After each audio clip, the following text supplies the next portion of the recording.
Hello everyone, welcome back on commerce hurricanes. बच्चों, आज हम पढ़ने वाले हैं प्रोसेस ऑफ एचआर प्लानिंग। बहुत इंपॉर्टेंट टॉपिक है। डिफरेंट बुक्स में इनके पॉइंट्स थोड़े से अलग अलग तरीके से लिखे गए हैं, बट मीनिंग सबका सेम है और मैंने कोशिश की है कि डिफरेंट बुक्स को कंसल्ट करके आपको एक प्रॉपर प्रोसेस प्रोवाइड किया जाए। तो वीडियो को एंड तक ज़रूर देखिएगा, क्योंकि वीडियो में बहुत इंटरेस्टिंग एग्जाम्पल्स के साथ मैं आपको कॉन्सेप्ट समझाने वाली हूँ। और वीडियो पसंद आए तो दोस्तों के साथ शेयर करना मत भूलिएगा, लाइक कीजिएगा और चैनल सब्सक्राइब किए बिना मत जाइएगा। तो बेटा, आप पहले इसका एक स्क्रीनशॉट ले लीजिए। प्रोसेस को आप डिफरेंट तरीकों से दिखा सकते हो। जैसे कि मैंने आपको यहाँ सीक्वेंस में दिखाया है, आप ऐसा भी कर सकते हो कि स्टेप 1 ऊपर लिख के फिर एरो ऐसे डाउन स्टेयर डाल के स्टेप 2 फिर से एरो स्टेप 3, इस तरीके से भी आप लिख सकते हो। ठीक है। हमने अपनी प्रीवियस वीडियो में पढ़ा था कि एचआर प्लानिंग मीनिंग क्या है, उनके फीचर्स क्या हैं और कैसे वो अफेक्ट होता है, मतलब फैक्टर्स अफेक्टिंग एचआर प्लानिंग। ठीक है। इसी के आगे हम ये कंटिन्यू कर रहे हैं टॉपिक। आप बेटा पहले वो वीडियोस जरूर देखना ताकि आपको ये कॉन्सेप्ट क्लियरली समझ आए। लिंक आपको डिस्क्रिप्शन में मिल जाएगा। प्रोसेस का फर्स्ट स्टेप है हमारा analysis of objective and strategies of company. यानी सबसे पहले हमें ये चेक करना होगा कि कंपनी की स्ट्रैटेजी क्या है, पॉलिसीज क्या हैं। अगर कंपनी का स्ट्रैटेजी है कि हमें शॉर्ट पीरियड के लिए अपना प्रोडक्शन बढ़ाना है और प्रोडक्ट की क्वालिटी इंप्रूव करनी है ताकि हम कॉम्पिटिटर को हरा सके, तो हमें शॉर्ट पीरियड के लिए एम्प्लॉय हायर करना होगा और जैसे ही हमारा टाइम पीरियड कंप्लीट होगा हम उन लोगों को जॉब से वापस निकाल देंगे।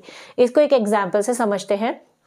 सपोज करते हैं कि एक कंपनी 500 यूनिट्स का प्रोडक्शन कर रही है और उनके पास 100 एम्प्लॉयज़ हैं। ठीक है। लेकिन थोड़ा टाइम बाद उन्हें लगता है कि हमें जो प्रोडक्शन है वो बढ़ा देना चाहिए 1000 यूनिट्स तक, क्योंकि पीक टाइम आने वाला है। पीक का मतलब होता है जब बहुत ज़्यादा डिमांड हो रही होती है। ठीक है। सीज़न आने वाला है और सीज़न पे हमें ज़्यादा प्रोडक्शन करना होगा, तो हमें कुछ और वर्कर्स हायर कर लेने चाहिए। तो ऐसी कंडीशन में उनका मैन पावर बढ़ जाएगा और जैसे ही उनका सीज़न ऑफ होगा वो फिर से वो जो टेम्परेरी एम्प्लॉयज़ आए थे उनको जॉब से निकाल देंगे। ठीक है।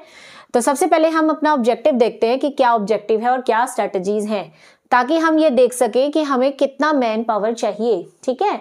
तो सेकंड स्टेप होता है प्रिपेयरिंग मैन पावर इन्वेंट्री। इसका मतलब हम ये चेक करते हैं कि हमारे पास मैन पावर का स्टॉक कितना है, यानी ऑलरेडी हमारे पास जो एग्जिस्टिंग एम्प्लॉयज़ हैं वो टैलेंटेड कितने हैं, उनका नॉलेज लेवल क्या है, स्किल कितनी है और कितना उनका एक्सपीरियंस है। हम ऐसा क्यों चेक कर रहे हैं? क्योंकि अगर आने वाले नए प्रोजेक्ट्स हमें हैंडल करने हैं तो ऑब्वियसली उसके लिए वर्कर हमें चाहिए। अगर हमारा एग्जिस्टिंग एम्प्लॉय कैपेबल है तो हम वो नया प्रोजेक्ट भी उन्हीं लोगों से करवा लेंगे, लेकिन अगर वो कैपेबल नहीं है तो हमें कोई और स्किल्ड पर्सन जॉब पर रखना पड़ेगा। जैसे कि एक एग्जाम्पल से समझाती हूँ मैं आपको। सपोज करते हैं कि एक कंपनी टीवी बनाने का काम कर रही है, लेकिन अब वो फ्रिज भी बनाना चाहती है, तो वो ये चेक करेगी कि मेरे पास जो एग्जिस्टिंग एम्प्लॉयज़ का स्टाफ है क्या वो फ्रिज बनाने में कैपेबल है, उनको फ्रिज की नॉलेज है, कैसे बनता है, कैसे मार्केटिंग करनी है।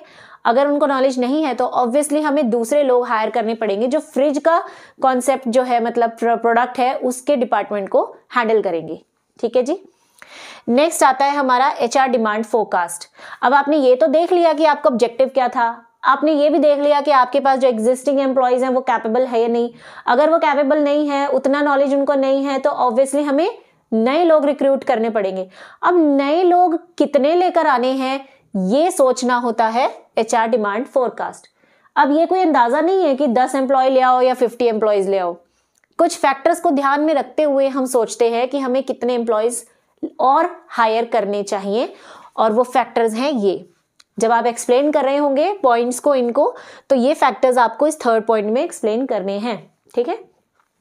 सबसे पहले रिप्लेसमेंट नीड। अगर कोई एम्प्लॉय रिजाइन करके चला गया है या रिटायर हो गया है या फिर किसी की अचानक डेथ हो जाए, तो हमें उसे रिप्लेस करने के लिए एचआर चाहिए, मतलब ह्यूमन रिसोर्स चाहिए। ठीक है। Second, productivity. अगर फ्यूचर में प्रोडक्शन बढ़ने वाला है तो हमें और एम्प्लॉयज़ की चाहिए, रिक्वायरमेंट होगी।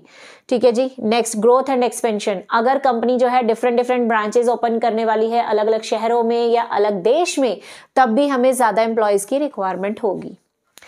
नेक्स्ट आता है एब्सेंटिज्म। अगर कंपनी के अंदर एम्प्लॉयज बहुत ज़्यादा एब्सेंट होते हैं तो उससे कंपनी के प्रोडक्शन पे इफेक्ट पड़ता है, प्रोडक्शन रुक जाता है। तो ऐसी कंडीशन में कंपनी के मालिक को ये सोचना होता है कि मुझे, मतलब एचआर डिपार्टमेंट को ये सोचना होता है कि एक एम्प्लॉय ऐसा भी होना चाहिए जो एब्सेंट होने वाले एम्प्लॉय की जगह काम कर सके ताकि प्रोडक्शन का लॉस ना हो। तो हमें एक एडजस्टमेंट वर्कर भी हायर करना पड़ेगा, ठीक है। तो ये है हमारा कि हम फोरकास्ट कर रहे हैं कि फ्यूचर में हमें और कितने नए एम्प्लॉयज चाहिए। फोरकास्ट करने के बाद अब आप देखेंगे कि आप सप्लाई कहाँ से कर सकते हो।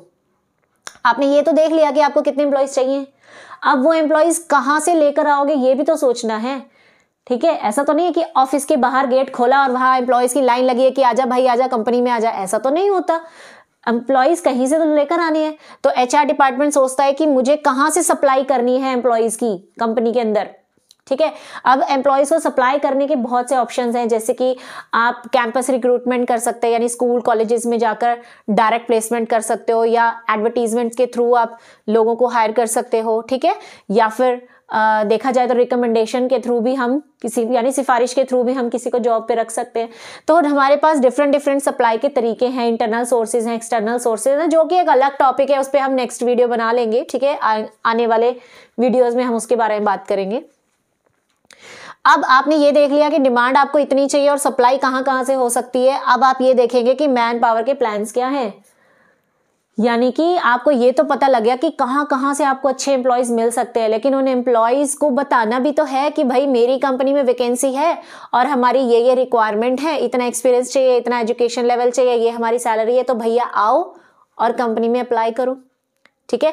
तो आप उन्हें अब प्लान्स कर रहे हो मैन पावर से रिलेटेड कि मैं उनको कैसे अट्रैक्ट करूं कि वो कंपनी में अप्लाई करें। ज्यादा से ज्यादा लोग कंपनी में अप्लाई करेंगे तो कंपनी को बेनिफिट होगा, क्योंकि एक अच्छा एम्प्लॉय उन्हें मिल सकता है। तो उसके लिए वो टीवी में ऐड दे सकते हैं, न्यूज़पेपर पे ऐड दे सकते हैं, केबल लोकल चैनल्स होते हैं उस पर ऐड दिया जा सकता है, एम्प्लॉयमेंट एक्सचेंज से लोगों को बुलवाया जा सकता है। तो वो प्लान करता है कि मुझे कहाँ कहाँ से एम्प्लॉयज को बुलवाना है। अब एम्प्लॉयज को बुला लिया तो सिर्फ ये थोड़ी ना कि आए चाय पानी पिलाया और उनको भेज दिया, भाई उनका इंटरव्यू भी तो लेना है। तो यहाँ पर हम ये भी देखते हैं कि उनका इंटरव्यू कैसे लेना है, सिलेक्शन कैसे करनी है, सिलेक्शन के क्या प्रोसेस होना चाहिए, क्या क्या उसमें टेस्ट हमें कंडक्ट करने हैं, सारी मैन पावर की प्लानिंग यहाँ की जाएगी। उसके बाद आपने एक बेस्ट पर्सन चूज कर लिया, तो अब आप उसे ट्रेनिंग एंड डेवलपमेंट करेंगे। ट्रेनिंग एंड डेवलपमेंट प्रोग्राम के अंडर आप उन्हें ट्रेनिंग देंगे, क्योंकि वो हो सकता है फ्रेशर हो, तो आप उसे कंपनी में काम कैसे होता है वो सिखाएंगे। अगर कोई एक्सपीरियंस्ड पर्सन भी है तो भी उसे 10-15 दिन की ट्रेनिंग दी जाती है ताकि वो कंपनी के वर्किंग को समझ सके, ठीक है। तो उन्हें अच्छी ट्रेनिंग देने का काम भी एचआर डिपार्टमेंट करता है। और लास्ट में वो क्या करता है, appraisal of man power planning, यानी कि उनको जॉब दे दी, काम समझा दिया, अब आप चेक करोगे कि वो अपना काम अच्छे से कर रहे हैं कि नहीं कर रहे हैं, वो अपने टारगेट्स पूरे कर पाते हैं कि नहीं, कहीं उनको कोई प्रॉब्लम आ रही हो तो उनको गाइडेंस देना, ठीक है। अगर उनका काम अच्छे से चल रहा है तो उनको परफॉर्मेंस के बेसिस पर अप्रेजल देना, रिवॉर्ड देना, बोनस, कमीशन देना, ये काम भी एचआर डिपार्टमेंट का होता है, ठीक है। तो ये है हमारा प्रोसेस। आई थिंक आपको कॉन्सेप्ट क्लियरली समझ आ गया है। फिर भी अगर कोई डाउट रह गया होगा तो कमेंट सेक्शन में आप पूछ सकते हैं। मुझे आपके कमेंट्स का हमेशा इंतजार रहता है। Bye, have a good day.